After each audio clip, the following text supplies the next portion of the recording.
तो पुणी थे आम आपको कहबू जे हनी ट्राप प्रकृति में कौन हनी ट्राप गुइंदागिरी एक ट्रिक बा कौशल और गुइंदा तथ्य हासिल करने लगी यहाँ प्रमुख अस्त्र भाव में गुइंदा संस्था गुड़िक व्यवहार करती हनी ट्राप्र मुख्य मध्यम होती सुंदरी और आकर्षणीय तरुणी गुइंदा संस्था माने सुंदरी युवती को व्यवहार कर शत्रुपक्षर प्रतिरक्षा और गवेषणात्मक अति गोपन तथ्य को हासिल करते सोशल मीडिया और अन्य व्यवस्था माध्यम युवती माने प्रथमे विभिन्न गुरुत्वपूर्ण प्रतिष्ठान में कार्यरत अधिकारी और कर्मचारी बंधुता स्थापन करती बंधुता स्थापन पर शारीरिक प्रलोभन देखाई से वशीभूत करते किसी क्षेत्र में टार्गेट व्यक्ति युवती द्वारा एभली मोहग्रस्त हो जाती जे हिताहित ज्ञान बोली गोपनीय तथ्य प्रकाश करने को द्विधा प्रकाश करती नहीं एमिति फसंती हनी ट्राप्रे तो संपर्क में आम अधिक आलोचना करबा आम सहित फोनलाइन उपस्थित रही नुआदिल्ली रही प्रतिरक्षा विशेषज्ञ पीके साइगल डिफेंस एक्सपर्ट पीके साइगल आम सहित रही मिस्टर साइगल स्वागत है आपका ओटीवी में। हम आपसे ये जानना चाहेंगे कि इस पूरी घटना को आप किस तरह से देख रहे हैं। हालांकि ये पहली घटना नहीं है, 2015 में भी ऐसी घटना घटी थी और आईटीआर से इंफॉर्मेशन लीक के घटना में एक आदमी को भी अरेस्ट किया गया था और वो आजीवन सजा अभी काट रहा है। और हम आपसे जानना चाहेंगे कि इस पूरी घटना को आप कैसे देख रहे हैं, फिर से ये उभर के सामने आया है। ये घटना बहुत ही गंभीर है, नेशनल सिक्योरिटी से ताल्लुक रखती है और ये गद्दारी है। ये चारों लोग जो इन्वॉल्व थे ये चारों के चारों गद्दार हैं। बहुत बड़े पैमाने पर देश की सिक्योरिटी के साथ खिलवाड़ कर रहे थे। पैसा लेकर देश की इज्जत को, देश की इमानत को और देश की सिक्योरिटी को बेच रहे थे पाकिस्तान को। इनको कई जगह से पैसा आ रहा था। कहा जाता है कि इनको वाइन दी जाती है, विवन दी जाती है, पैसा दिया जाता है और अगर पैसे लेकर ये लोग दिख जाते हैं तो बड़ा लाजमी है कि इनको कड़ी से कड़ी एग्जेम्पलरी पनिशमेंट दी जाए। और मेरे मुताबिक एग्जेम्पलरी पनिशमेंट होनी चाहिए सजाए मौत या imprisonment till end of life, ताकि आने वाले समय में जो बाकी लोग हैं वो इस माफी की कार्रवाई ना करें। नहीं तो आप देखो हर 3, 4, 5 साल में इस माफी का कोई ना कोई केस उभर के आता है। तो अगर बड़ी जबरदस्त पनिशमेंट दी जाए, एग्जेम्पलरी पनिशमेंट दी जाए तो 99% जो लोग हैं जी वो मिस्टर साइगल, हम आपसे ये भी जानना चाहेंगे ये कैसा एक जाल बिछाया गया है डिफेंस एस्टेब्लिशमेंट के इर्द गिर्द आईएसआई की ओर से कि ऐसी घटना बार बार देखने को मिल रहा है। देखो आपके उड़ीसा में बहुत सारी ऐसी इंस्टीट्यूशंस हैं जहाँ कई प्रकार के एक्सपेरिमेंट हो रहे हैं, कई प्रकार की टेस्टिंग हो रही है और वहाँ पे अगर आप देखो तो बहुत बड़ी बड़ी इमारतें बन गई हैं। वहाँ लोकल्स के पास उतना पैसे नहीं है, पैसे सारे आए हैं सऊदी अरेबिया से। मैं वहाँ पे आपके जो गोपालपुर में एयर डिफेंस कॉलेज है, हम एयर डिफेंस कॉलेज में भी कुछ चीजें टेस्टिंग करते थे। मैंने आर्मी हेडक्वार्टर को लिखा था कि इससे पहले कि मैं इंफॉर्मेशन आपको भेजूं वो इंफॉर्मेशन सऊदी अरेबिया और पाकिस्तान में पहुंच जाती है।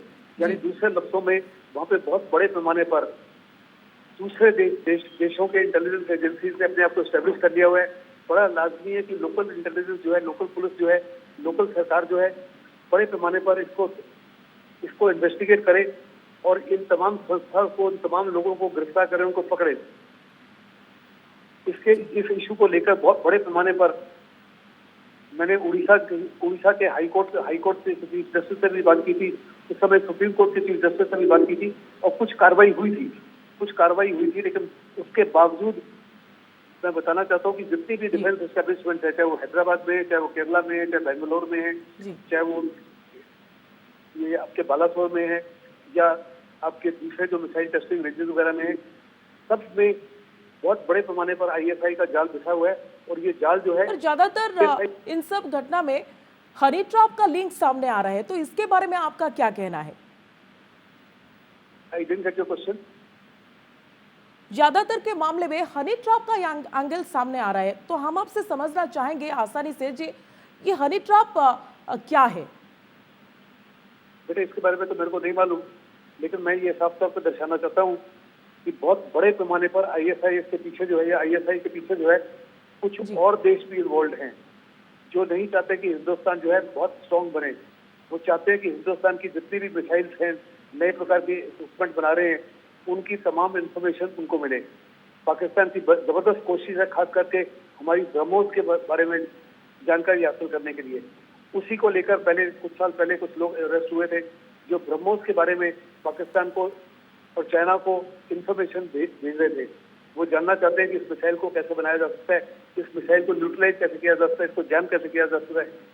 ऐसे ही जो हम अनेकों प्रकार की मिसाइल टेस्टिंग कर रहे हैं उड़ीसा में, उसकी तमाम जानकारी को हासिल करना चाहते हैं, ताकि वो चाहते हैं कि हम किसी न किसी तरीके से आपकी जो और जिन क्षमता है 4 लोगों को अरेस्ट किया गया है इस मामले में, हम आपसे ये भी जानना चाहते हैं कि किस तरह के इंफॉर्मेशन उनके साथ वो शेयर करते थे आईएसआई के साथ, और वो लोग तो कंट्रैक्चुअल एम्प्लॉय थे जो कि 3 नंबर लॉन्च पैड में काम करते थे, वो किस तरह के इंफॉर्मेशन शेयर कर सकते हैं? देखो, आजकल तो बहुत आसान तरीका है, जी। बहुत सारा सोशल मीडिया है, व्हाट्सएप है, इंस्टाग्राम है और मैसेंजर है, बहुत सारे और हैं जिनके माध्यम से कोडेड लैंग्वेज में वो इन्फॉर्मेशन पास कर सकते हैं।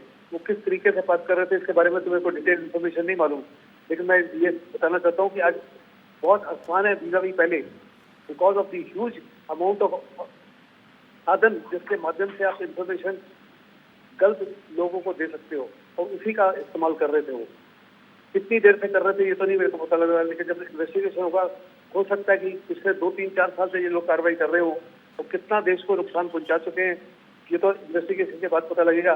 लेकिन बहुत बड़े पैमाने पर इन्होंने देश के साथ गद्दारी की है, देश को बड़ा नुकसान पहुंचाया होगा, देश की सिक्योरिटी को कॉम्प्रोमाइज किया है, और किसी भी हालत में इनको छोड़ा नहीं जाना चाहिए।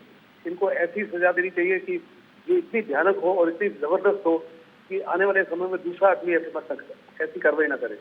जी, और मिस्टर सहगल, ये भी जानना चाहते हैं आपसे कि इंटेलिजेंस में इस घटना में आप कैसे देख रहे हैं? इंटेलिजेंस में कोई कमी थी, कोई फेल्यूर थी, या पुख्ता था इंटेलिजेंस इसलिए पकड़े गए? देखो, इसमें किसी प्रकार का कोई शक नहीं जी। कि जो आपके इंटरनल सिक्योरिटी है उसमें किसी न किसी प्रकार की खामियां थी। उस खामियों को ही एक्सप्लॉइट किया पाकिस्तान के आईएसआई ने, उस खामियों को ही एक्सप्लॉइट किया गया इन लोगों के माध्यम से। ये आज की घटना तो है नहीं, ये कुछ देर से या कई सालों से या कुछ महीनों से कार्रवाई कर रहे होंगे, उसके बावजूद इतना समय लगा है इनको गिरफ्तार करने के लिए। ये साफ तौर पर दर्शाता है कि कुछ न कुछ खामियां थी जिनको इन्होंने एक्सप्लॉइट किया है, और इनको पैसा कई जगह से आ रहा, 5-6 जगह से आ रहा था। मुंबई से आ रहा था, आंध्र प्रदेश से आ रहा था, मेरठ से आ रहा था, जी, बाहरी देशों से आ रहा था, पाकिस्तान से आ रहा था। उसके बावजूद भी ये पैसा भी आ रहा था, फिर भी नहीं किसी को पता लगा। तो ये छोटी रकम तो होगी नहीं, काफी बड़ी रकम होगी। इनके बैंक अकाउंट में आ रहा है, कैसे आ रहा है, तो बहुत सारे तरीके हैं। Obviously all the channels, whether it was enforcement directorate और इंटेलिजेंस वाले या लोकल इंटेलिजेंस या लोकल पुलिस, हर एक में कुछ ना कुछ खामियां थी जिनको आईएसआई ने एक्सप्लॉइट किया। मिस्टर सहगल, आज इस घटना को कैसे रोका जा सकता है? क्या सुझाव रहेगा आपके ओर से?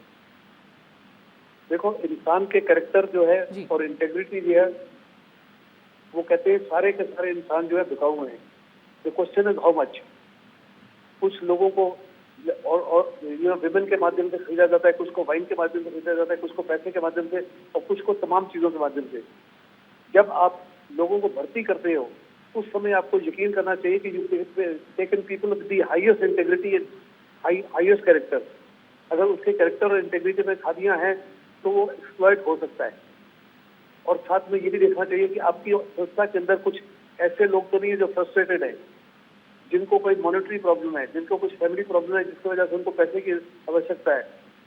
ये आईएसआई वगैरह बड़े सावधानी से ऐसे लोगों की तलाश करते हैं जिनको कुछ बड़ी प्रॉब्लम्स हैं, और वो कहते हैं उन प्रॉब्लम की सोल्यूशन के लिए हम आपको पैसा देंगे, हम आपको वाइन देंगे, हम आपको ये देंगे। इसलिए बहुत जबरदस्त इंपॉर्टेंस है कि जो हेड ऑफ द ऑर्गेनाइजेशन है और जो इनके लोकल कमांडर होते हैं, they should be extremely vigilant. जी, कहीं ना कहीं ये बड़ा सवाल है कि इस घटना को कैसे रोका जा सकता है आगे। धन्यवाद। पीके शेगल आम सहित रही डिफेन्स एक्सपर्ट, अधिक आलोचना करुले ए बाबद।